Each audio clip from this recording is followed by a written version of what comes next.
Olá, boa noite. Segundo a Organização das Nações Unidas, ONU, no mundo, a cada 3 mulheres, uma é vítima de violência por gênero. No Brasil, só em 2017, foram mais de 221 mil registros de violência doméstica. É o que aponta o último Anuário de Segurança Pública. O que fazer para reduzir os casos de violência contra a mulher no país? A Lei Maria da Penha é suficiente? Como denunciar? Essas e outras questões nós vamos debater agora no Jornal da UFO.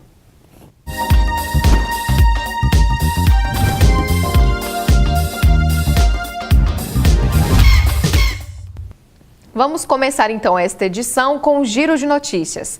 A onça pintada do zoológico do Parque do Sabiá, conhecida como Lara, morreu no fim da tarde de ontem devido a um câncer de mama. Segundo os tratadores, a onça apresentava uma idade avançada de 16 anos por estar em cativeiro. Lara chegou em Uberlândia em 2011. E agora uma notícia de esporte. Amanhã, sexta-feira, acontece mais um duelo da Superliga. O time de Uberlândia, Dentil Praia Clube, entra em quadra contra a equipe Curitiba Vôlei. Dessa vez, o jogo vai ser fora de casa, na capital paranaense, às 7 da noite. O Ministério da Educação, MEC, divulgou hoje um comunicado sobre a prorrogação das inscrições no Sistema de Seleção Unificada SISU 2019. Agora os candidatos têm até domingo, dia 27, para se inscreverem. Vamos então ao tema do Jornal da UFO de hoje. O governo recebeu quase 73 mil denúncias de violência contra a mulher no primeiro trimestre de 2017. Números que assustam e casos que são vistos quase todos os dias nos noticiários. Veja na reportagem. Cenas de violência contra a mulher têm se tornado comum ver em jornais de todo o país. Esse tipo de notícia precisa ser debatida e a impressão da população é que a agressão está cada vez mais comum na sociedade. Tem aumentado porque a nossa vivência é de fechar os olhos para essa situação, entendeu? Então, quando a gente vê muitas pessoas que fazem isso e saem impunes, a gente tem um aumento disso. Eu acho que tem aumentado porque tem toda uma cultura que meio que incentiva os homens a agir de certa forma com as mulheres, assim. Então, assim, desde a escola que você vê a menina, essa questão da identidade de gênero, tipo, de tratar a menina como aquela pessoa meiguinha que veste rosa e o menino sempre está sendo incentivado a ter aventuras, esse tipo de coisa. Isso meio que deixa a menina meio que para baixo e sujeita a certos tipos de atitudes que os caras vão ter com ela. Às vezes, muitas mulheres não percebem como elas estão sendo tratadas, porque é tão normalizado isso que acaba levando a esse tipo de situação. Debater isso nas escolas, tratar isso desde a infância, tipo, tirar esse tipo de coisa de menina lava a louça, menino não lava, isso é fundamental. Então, assim, agora, na sociedade adulta, né, tem que tratar dessa forma também. Questionando, debatendo isso, levando adiante o tema. Primeiro, eu acredito que tem que ter educação. Educação é a chave de tudo, né? Inclusive, eu acredito que a gente tem que ter um acompanhamento psicológico para essas vítimas e uma punição mais severa para os agressores. Mas eu acredito que a punição severa ela é boa, só que tem que ter a reeducação para essa pessoa se incluir de novo na sociedade. Porque não adianta a gente prender um agressor e simplesmente soltar ele depois. Tem que ter um processo ali de reeducação, de incluir essa pessoa na sociedade, que seja psicológica ou psiquiatra. A cada 7 segundos, uma mulher é vítima de violência doméstica. Em 2017, o governo registrou quase 73 mil casos de denúncia e Minas Gerais está entre os estados de onde mais partem denúncias. Em caso de denúncias, o número 180 está disponível 24 horas. E segundo o levantamento feito de janeiro a junho de 2018, a Central de Atendimentos registrou os seguintes dados: cárcere privado, homicídio, tráfico de pessoas, violência física, moral, patrimonial, obstétrica, psicológica, sexual e violência no esporte. Outro dado do Instituto Locomotiva de agosto de 2017 revela que 94% da população acredita que uma mulher ser encoxada ou ter o corpo tocado sem autorização é uma forma de violência sexual. Os atos de violência não acontecem isolados. Geralmente, é um acúmulo de todos os tipos de violência. A Lei Maria da Penha, ela veio inclusive formalizar, tipificar essas outras violências, que no atendimento dos casos a gente percebe, Então, existe uma ideia geral de que violência é aquela que marca o físico, mas não necessariamente os casos que chegam para o atendimento, eles trazem essa violência física, mais frequentemente, inclusive, a violência psicológica, Então, são mulheres que têm um estado emocional alterado, Então, a gente fala aí da violência psicológica, mas a Lei Maria da Penha já prevê, além da física e da psicológica, ela prevê a violência patrimonial, a violência moral, a violência sexual, que são diferentes tipos de violência que a lei define como uma forma de, inclusive, intervir, punindo o autor dessas violências. Os casos em Uberlândia não são diferentes. Para dar apoio às mulheres vítimas de violência, a ONG SOS Mulher e Família faz um trabalho psicológico importante. Nos casos que a gente atende na SOS Mulher, o que a gente percebe é que as mulheres que buscam atendimento, elas chegam muito fragilizadas, muito descrentes da possibilidade de reverter esse processo de violência que acontece na relação conjugal, muito frequentemente, a gente percebe também situações onde há impactos tanto físicos quanto emocionais, então a gente tem doenças psicossomáticas, tem agravamento de estados de ansiedade, estados depressivos, adoecimentos físicos, muitas vezes sem um diagnóstico claro.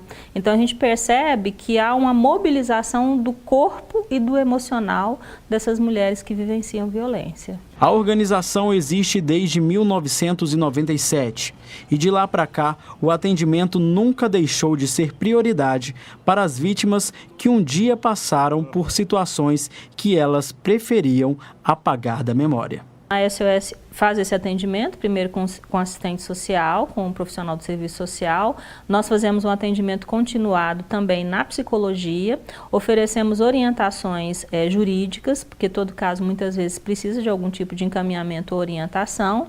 E, além disso, a gente tem uma parceria com a UFO, com o projeto Todas por Ela, onde havendo a necessidade de encaminhamento de processo jurídico, esses casos são encaminhados para lá, A SOS sempre preconizou, e sempre teve como linha de trabalho o atendimento ao caso, o que inclui o atendimento da mulher, o atendimento do homem, autor de violência, e também, infelizmente, a gente tem tido ultimamente muita demanda de violência contra a criança, seja porque ela é afetada pela violência que acontece entre os pais, entre o pai e a mãe, ou então porque ela é o objeto, o foco da violência, ou do pai, ou da mãe, ou dos dois. E só lembrando que a ONG SOS Mulher e Família está no período de férias e vai retornar às atividades normalmente no mês de fevereiro. Para conversar então sobre esse tema, nós convidamos Cláudia Guerra, que é professora doutora em História. Boa noite, Cláudia. Obrigada pela presença. Boa noite, um prazer estar com vocês para discutir um tema tão relevante. Sim, com certeza. E também para participar dessa conversa, aqui está a doutora Vilma Rosa, advogada. Obrigada, doutora, pela presença. Eu que agradeço a oportunidade de realmente discutir um tema tão falado em todo o Brasil.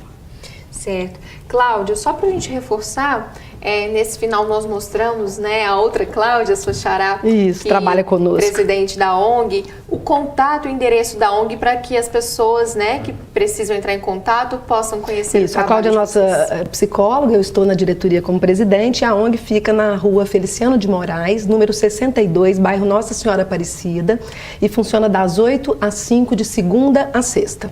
Então, se a violência existe, ela pode se intensificar, é importante buscar ajuda, anote esse contato. Certo, então vamos agora começar a nossa conversa. Doutora Vilma, a questão do feminicídio, hoje muito se fala sobre ele. O que a legislação determina como feminicídio, para a gente estar por dentro dessa atualidade? Primeiramente, é relevante esclarecer que o feminicídio ele veio para reforçar a Lei Maria da Penha, naqueles pontos que ela ainda estava, de certa forma, branda. E ele, de certa forma, esse feminicídio, devido à grande ocorrência no Brasil, foi necessário que fizesse uma transformação, uma mudança no Código Penal.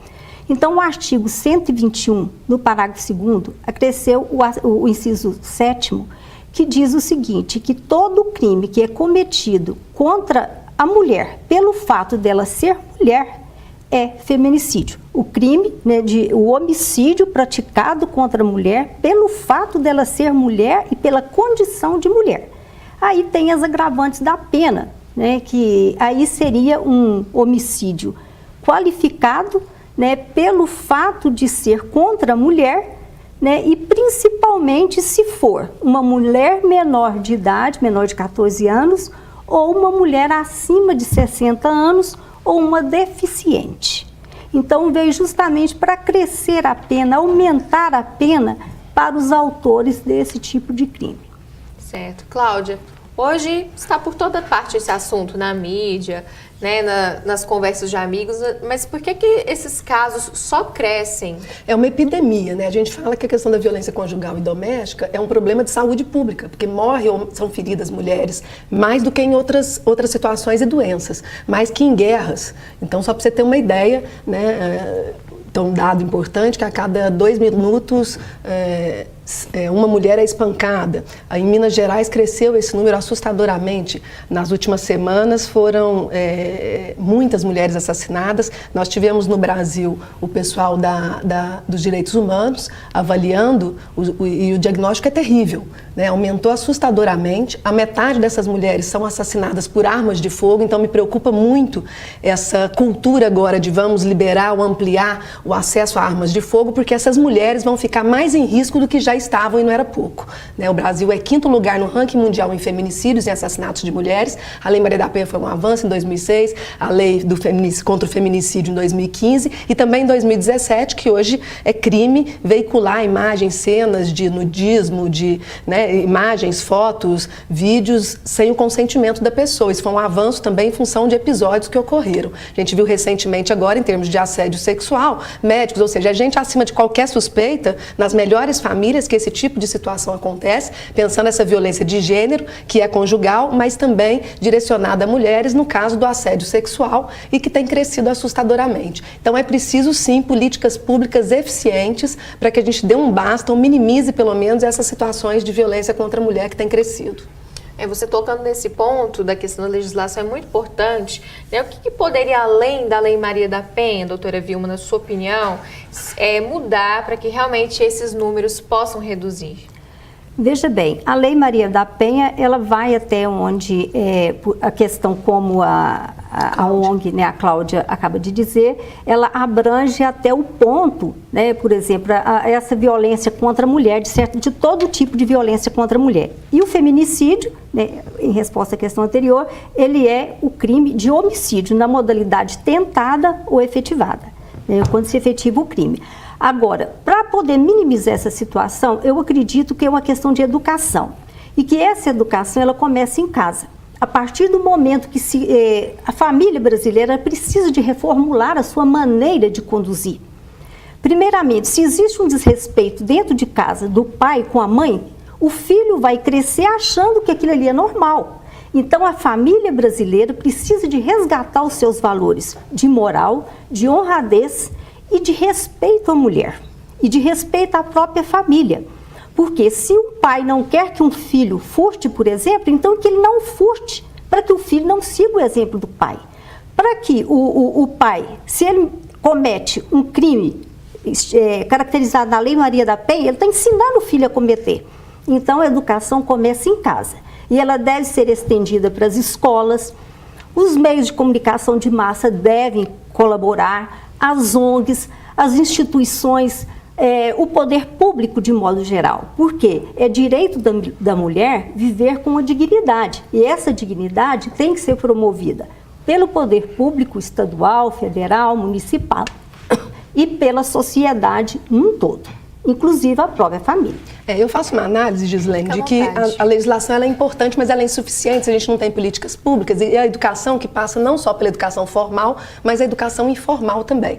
Então, a igualdade de gênero é um desafio, né? Quer dizer, criar meninos e meninas com igualdade dentro das diferenças, porque nós somos, cada ser é único e somos diferentes, mas dentro da igualdade de gênero, de acesso, salários, direitos, uso de roupa, corpo, isso é fundamental desde muito cedo. E foi um desserviço muito grande quando os legislativos, na região, em Uberlândia e fora, tiram a discussão de gênero, a palavra, a terminologia, dos planos de educação. Isso é um desserviço, porque discutir gênero significa minimizar a violência, significa minimizar desigualdades, significa dizer que lugar de homens e mulheres é em todos os lugares, significa dizer do respeito, da diversidade. Então foi um desserviço. Um outro problema é que, além dessa violência contra a mulher e essa violência conjugal, a gente tem a violência institucional. Então não adianta você estar com a lei na mão se não tem a polícia militar que atende quando o 190 é acionado de imediato. Ou delegacias que não funcionam em sistema de plantão. Direitos Humanos apurou isso no Brasil e isso é muito grave. E é preciso que se funcione em sistema de plantão, porque a violência conjugal ela acontece de madrugada, final de semana, à noite, que são os horários em que a Delegacia de Mulheres, que é especializada, está fechada.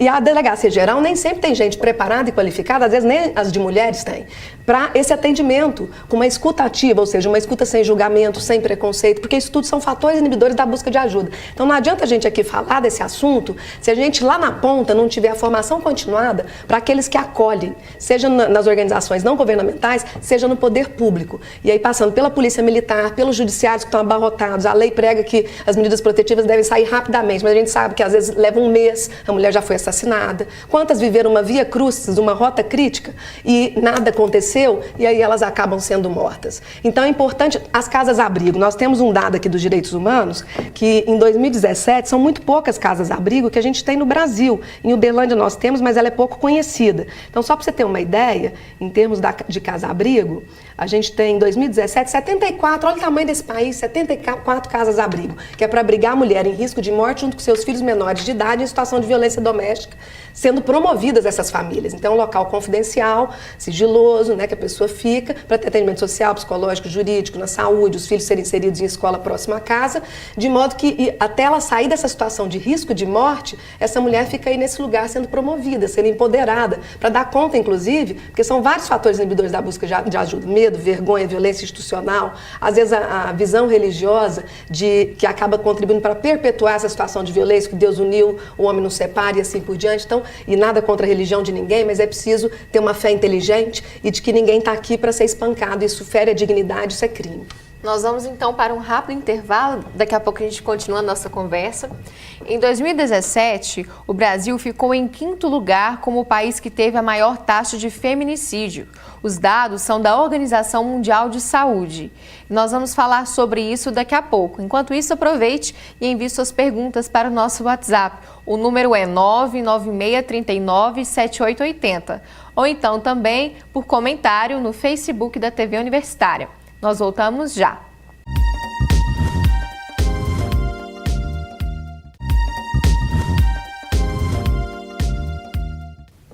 Estamos de volta e agora vamos conferir a previsão do tempo.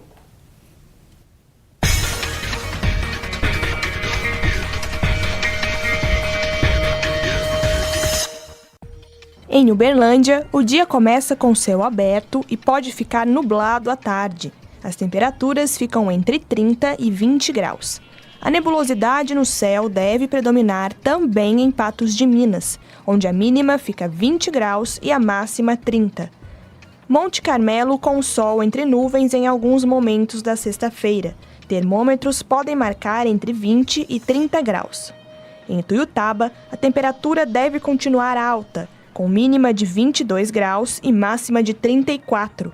O céu fica encoberto por nuvens e pode chover. Sexta-feira parcialmente nublada em Monte Alegre de Minas.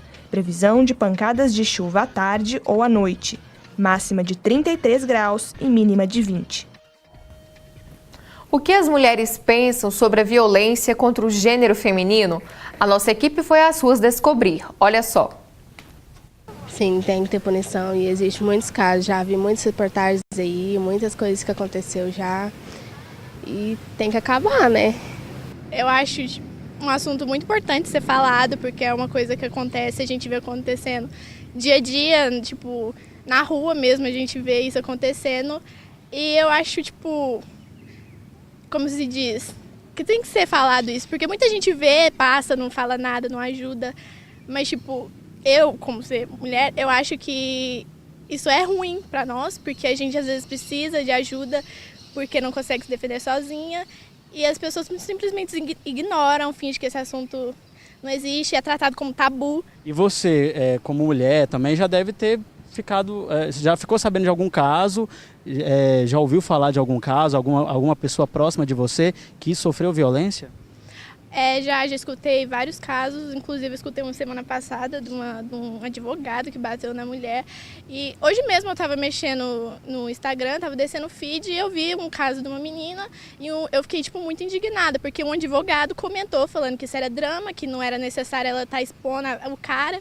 Eu fiquei, cara, tipo, tá errado isso, porque ele fez alguma coisa errada, tem que ser denunciado e tem que acontecer a justiça. E eu, tipo, acho muito errado os caras, até mesmo mulheres, que deviam estar do nosso lado, ficam do lado deles. Então, eu acho que as mulheres precisam mostrar o que está acontecendo com elas de verdade, denunciar mais, não ter medo dos homens que fazem isso, né? Porque quanto mais elas falarem, mais vai ficar em evidência, mais as pessoas vão discutir sobre isso. E mais, assim, vai mudar a mentalidade das pessoas, né? Cláudia, no caso da mulher que está nessa situação, sofrendo violência, como é que ela lida com o medo para fazer essa denúncia? O medo de ser julgado ou o medo realmente de perder a própria vida? Como lidar com isso? E é um medo real. E a gente precisa entender que é muito difícil sair de uma situação de violência conjugal, entendendo que viver essa violência nesse contexto é diferente de viver violência com pessoas estranhas e desconhecidas. Porque na violência conjugal, ali você tem investimentos, tem sonhos, projetos, filhos, sexualidade, sentimentos inclusive de natureza positiva, associados a esse medo, à vergonha, associadas a essa preocupação, a esse temor, mas tem também prazer e tem afeto. Então é preciso compreender essa ambiguidade que não existe em outros tipos de situação de violência. Então é muito mais complexo. E aí quando a gente vê esse tipo de fala na rua, a gente percebe que não é tão simples sair e ir embora. Porque por vezes essa mulher deixou de investir nela mesma, até por conta das construções de gênero. Quando eu falo em gênero, eu estou falando de construções sociais, históricas e culturais, de masculinos e femininos. Isso é invenção. A gente na cultura inventa lugar de homem, lugar de mulher, o que pode homem, o que pode mulher, o que pode vestir. Que jeito que é a performance corporal, isso é invenção. Né? Então nós temos algumas diferenças anatômicas, biológicas, e mesmo elas, quem dá sentido e significado é a cultura, e em cima disso o gênero é construído. Tanto que na época dos nossos avós era diferente de hoje, em outros países você tem outras construções de gênero. É importante entender isso para pensar na desconstrução. Aquilo que foi traduzido e que era diferença foi traduzido em desigualdade, é preciso desconstruir para virar igualdade dentro das diferenças. Então a dependência não é só econômica, ela também é emocional. Às vezes a própria mulher não concebe determinados tipos de violência, entendendo que a violência é só física, aquela que deixa hematomas e marcas. Não, tem relacionamento abusivo. Onde você pensa que você vai com essa roupa? Aquele saculejo? Para onde que você está olhando? Né? E esse batom aí de prostituta? Enfim, você é gorda, feia, ruim de cama? Isso é relacionamento abusivo, que tem a ver com as palavras, mas tem a ver também com o não dito. Então é preciso essa compreensão mais ampliada e sair de alguns mitos, por exemplo. Ele bate porque bebe, mas ele não bate no companheiro do boteco, no chefe, na empresa. A violência está direcionada também do ponto de vista de gênero. Onde é que é recorrente socialmente? Onde é que ele vai bater? Né? Porque senão ele tinha que bater em todo mundo que está ali no boteco junto. E não é o que acontece. É claro que a bebida pode ser um facilitador, um catalisador, potencializador dessa violência, bem como a pobreza, a miséria, mas eu não posso dizer que é porque é pobre, ou então é porque bebeu. Isso é uma forma simplista de analisar algo que é extremamente complexo. Então, nesse sentido, empoderar a mulher, criar condições econômicas para ela sair dessa situação de violência, ou permanecer no relacionamento, mas dar um basta na violência, porque é uma escolha também, permanecer ou sair. Né? E lá na ONG SOS Mulher e Família, a gente dá o suporte social, psicológico e jurídico para essa mulher se instrumentalizar e poder fazer suas escolhas no seu tempo. Certo. Doutora Vilma, foi dito também, né, por uma das entrevistadas, essa questão de que as pessoas veem o ato de violência e não fazem nada. É possível intervir? Sim, é necessário intervir, ajudar a mulher em situação de risco? Como que a lei resguarda também essa pessoa que vai ajudar e como que fica a punição do agressor? Veja bem, primeiro, o crime contra a mulher, inclusive o feminicídio, a Lei Maria da Penha, ela depende primeiro de uma atitude da mulher. A mulher tem que fazer a denúncia do crime. Tá? Porque tem uma ele situação que é incondicionada, né? Não, ele é um crime, quando ele é um crime praticado, né, contra essa mulher, ela que tem que fazer a denúncia, porque ele é pessoal. Né? Então é uma ação pública condicionada à representação. Ela tem que fazer a representação. Só que depois que ela faz essa representação e que chega até o Ministério Público, que chega até uma ação judicial, aí ela só pode retroagir, voltar atrás e falar, não, isso não aconteceu, eu arrependi, na presença do juiz em uma audiência específica para esse fim. Tá? Não pode, depois que chegar ao ponto de já ter uma ação penal instaurada, ela dizer, eu arrependi. Isso é por conta das reincidências, né? Que muitas chegavam ao final e retornavam para os seus agressores, não porque gostam de apanhar, esse é um outro mito, mas por conta dessa complexidade que eu mencionei aqui. Mas tem casos, né, doutora Vilma, de que é considerada essa violência não só contra a mulher, contra o casal, mas contra a sociedade. E aí ela é incondicionada? Como é que é? Não, mas quando existe, quando ela afeta de um modo geral a sociedade, sim, ela é incondicionada, mas quando ela é pessoal, aí é condicionada a representação. Por exemplo, você não pode, só enquanto ONG, aí sim você pode denunciar, mas uma pessoa do povo, ela vai denunciar um crime sem que a mulher depois chegue lá e fale, não, não é bem assim não, eu amo meu marido, a gente vive bem. Não, então precisa dela representar. Então tem que partir da mulher, por exemplo, de denúncia 180, exatamente. não vale alguém que está observando. Ela faz o boletim de ocorrência, ela vai à delegacia da mulher, ela é instaurado todo um inquérito, um procedimento, né, é acionado o Ministério Público, se ela precisar de uma medida protetiva, ela pode requerer ao juiz ou ela pode requerer ao Ministério Público ou o próprio promotor, dependendo do caso, quando ele recebe o inquérito, ele pode... O próprio promotor já faz o pedido para o juiz imediato de proteção. Mas olha como é que é complexo. A medida protetiva sai, ele tem que ficar tantos metros afastado dela. Mas quem faz cumprir isso? Tem polícia para isso? Não tem. É esse o medo também da mulher, porque ela sabe que por vezes ela vai ter essas barreiras. Mas veja bem, nós não temos um policial para a sociedade não tem, para vigiar cada modalidade de crime. Então, quando isso acontece, a questão da violência contra a mulher, é bom que essa mulher ela comunique com as pessoas. Que, por exemplo, o vizinho. Um amigo próximo, o vizinho é o melhor amigo que você tem, porque na hora de te socorrer, ele está, às vezes, bem próximo, bem mais que a sua família. Guardar os documentos para que eles não sejam destruídos.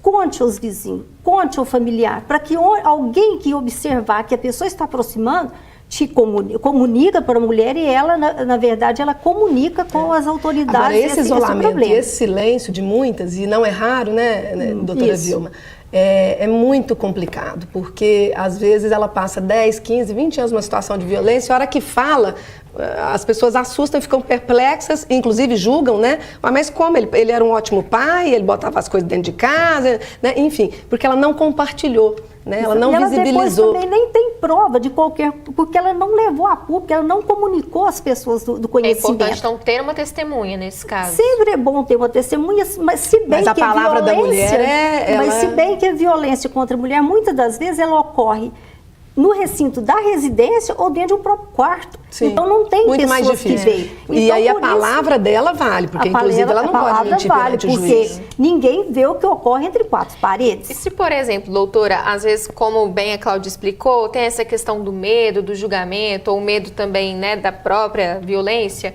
se é um familiar que está vendo que a mulher está passando por violência e ela não enxerga isso, ou ela vê, mas tem medo de buscar ajuda, mesmo assim, o próprio familiar, as pessoas não podem denunciar pensando no bem dessa mulher, não há brecha para isso. Eu sugiro que denuncie mesmo assim.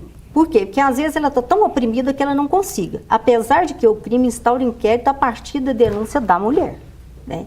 Agora, o que ocorre é instruir essas mulheres para sair desse estado de omissão. Porque se de repente, mesmo que a Lei Maria da Penha dá todo esse respaldo de garantia, de proteção contra a mulher, as medidas protetivas, na verdade, a lei não protege ninguém, porque estamos vulneráveis. A pessoa pode pular o muro da casa à noite, não tem ninguém vigiando, e isso pode acontecer. E por isso que veio a lei do feminicídio, né, justamente para apenar... dar uma rigorosidade maior, né, à violência doméstica. Mas a dica é o seguinte, não deixe que essa Lei Maria da Penha não seja usada para depois ter que usar do feminicídio. Então, quando tiver um caso de violência doméstica, a dica é denuncie da primeira vez, porque se teve uma primeira, logicamente vai ter uma segunda e vai ter uma terceira. A gente chama isso, inclusive, de o ciclo da violência. Eu tenho preferido espiral, que é aberto, né? A possibilidade de escapatórias, mas que vem com a tensão, aí as agressões, sejam elas físicas, sexuais ou psicológicas, né? E, então é tensão, agressão e lua de mel, porque é aquela história, você está num relacionamento afetivo, então pede perdão de que nunca mais vai acontecer, a outra pessoa acredita que pode mudar o parceiro, né? Então olha como é complexo esse ciclo e essa situação, e daí a necessidade do apoio das políticas públicas, do estímulo, do investimento nessa questão, e problematizo o quanto que essa questão de ampliar a arma nas mãos dos homens vai colocar as mulheres mais em risco em relação ao feminicídio, porque em 2016 a metade foi assassinada com armas de fogo. Infelizmente, desculpa eu te interromper, doutora, é porque o nosso tempo chegou ao fim. Que pena. Mas é até interessante você tocar nesse ponto, que nós fizemos uma edição especial sobre o posse de armas e vocês podem conferir, então, lá no Facebook da TV Universitária. Isso. Cláudia, nossa arma é educação. Certo. Exatamente. Depois nós podemos voltar a fazer uma nova conversa, eu acredito que né? a posse de arma ela é necessária no mundo de hoje. Depois, então, a gente volta, porque isso é uma outra discussão, é um tema polêmico, né? né? Mas, Cláudia, muito obrigada eu que agradeço. pelas informações. Obrigada, Vilma, uma oportunidade de trocar ideias. Doutora Vilma, obrigada também. Você sabe o que é Janeiro Roxo? É o mês da campanha mundial de combate à hanseníase. E é sobre esse tema que nós vamos falar amanhã aqui no Jornal da UFO. Boa noite e até lá.